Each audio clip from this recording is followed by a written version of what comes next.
দেখতে পাচ্ছেন, আমি সরাসরি দেখার চেষ্টা করবো আপনাদেরকে।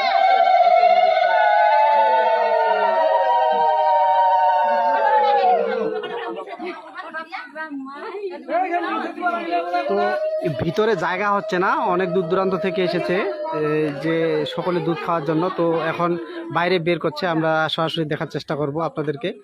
আপনারা যারা লাইভটিতে আছেন অবশ্যই শেয়ার করে দিবেন। হ্যাঁ,